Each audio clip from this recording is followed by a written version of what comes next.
Hello, fellow heirs, and welcome back to Weekday Wind Down with the Word, where we are reading the book of Genesis. And today's reading will be coming from Genesis 18 in the NLT version. This chapter is about a son being promised to Sarah and Abraham interceding for Sodom. The Lord appeared again to Abram near the oak grove belonging to Mamre. One day Abram was sitting at the entrance to the tent during the hottest part of the day. He looked up and noticed three men standing nearby. When he saw them, he ran to meet them and welcomed them, bowing low to the ground. "My Lord," he said, "if it pleases you, stop here for a while. Rest in the shade of this tree while water is brought to wash your feet. And since you've honored your servant with this visit, let me prepare some food to refresh you before you continue on your journey." "All right," they said. "Do as you have said." So Abraham ran back to the tent and said to Sarah, "Hurry, get 3 large measures of your best flour, knead it into a dough, and bake some bread." Then Abraham ran out to the herd and chose a tender calf and gave it to his servant, who quickly prepared it. Then the food was ready. Abraham took some yogurt and milk and the roasted meat, and he served it to the men. As they ate, Abraham waited on them in the shade of the trees. "Where is Sarah, your wife?" the visitors asked. "She's inside the tent," Abraham replied. Then one of them said, "I will return to you about this time next year, and your wife Sarah will have a son." Sarah was listening to this conversation from the tent. Abraham and Sarah was both very old by this time, and Sarah was long past the age of having children. So she laughed silently to herself and said, "How could a worn-out woman like me enjoy such pleasure, especially where my master, my husband, is also so old?" Then the Lord said to Abraham, "Why did Sarah laugh? Why did she say, 'Can an old woman like me have a baby?' Is anything too hard for the Lord? I will return about this time next year, and Sarah will have a son." Sarah was afraid, so she denied it, saying, "I didn't laugh." But the Lord said, "No, you did laugh." Abraham intercedes for Sodom. Then the man got up from their meal and looked out towards Sodom. As they left, Abraham went to them to send them on their way. "Should I hide my plan from Abraham?" the Lord asked. "For Abraham will certainly become a great and mighty nation, and all the nations of the earth will be blessed through him. I have singled him out so that he will direct his sons and their families to keep the way of the Lord by doing what is right and just. Then I will do for Abraham all that I have promised." So the Lord told Abraham, "I have heard a great outcry from Sodom and Gomorrah because their sin is so flagrant. I am going down to see if their actions are as wicked as I have heard. If not, I want to know." The other men turned and headed toward Sodom, but the Lord remained with Abraham. Abraham approached him and said, "Will you sweep away both the righteous and the wicked? Suppose you find 50 righteous people living there in the city. Will you still sweep it away and not spare it for their sake? Surely you wouldn't do such a thing, destroying the righteous along with the wicked, while you would be treating the righteous and the wicked exactly the same. Surely you wouldn't do that. Should not the judge of all the earth do what is right?" And the Lord replied, "If I find 50 righteous people in Sodom, I will spare the entire city for their sake."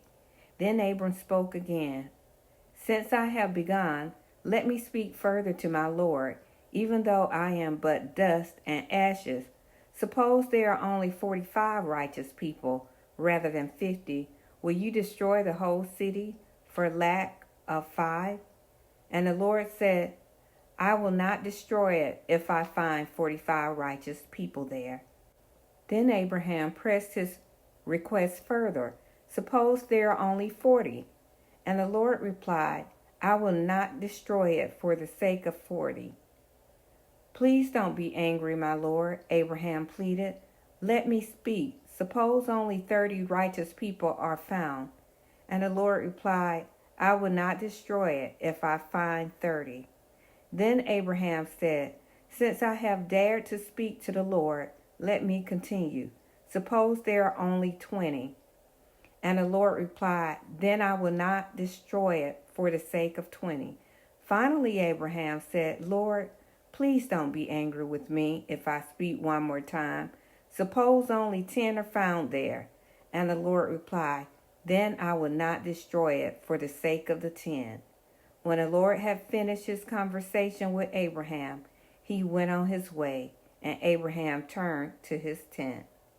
One thing that came to mind as I was reading this was just how merciful God was to Sarah, as he knew that she laughed about having a child.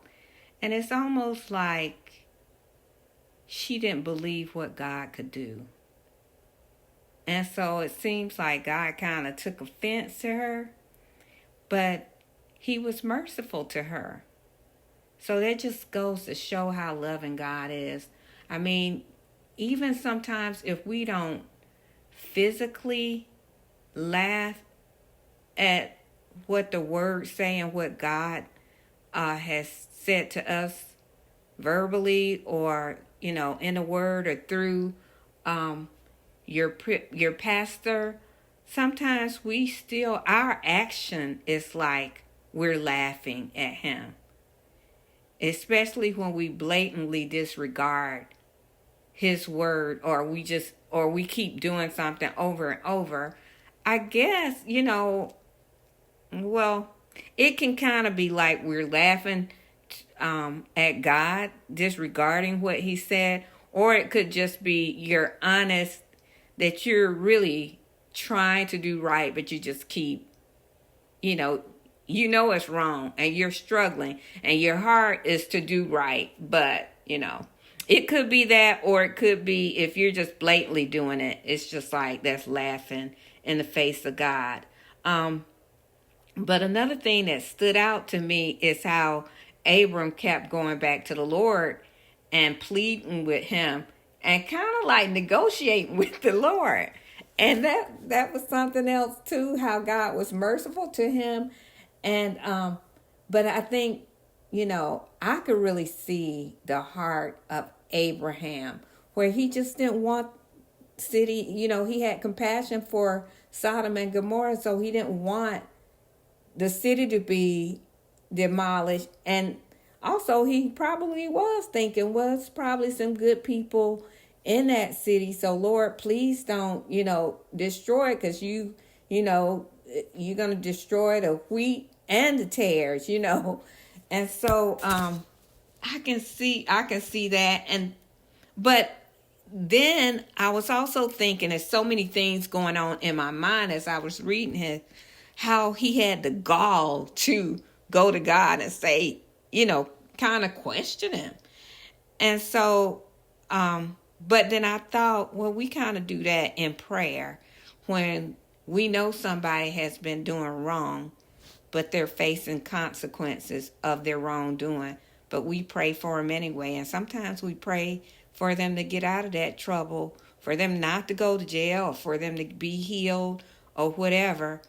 That's similar to this situation. So I can see myself doing that. Lord, please heal them when they've been smoking like a chain smoker for 50 years, but we still love them and we want the Lord to heal them.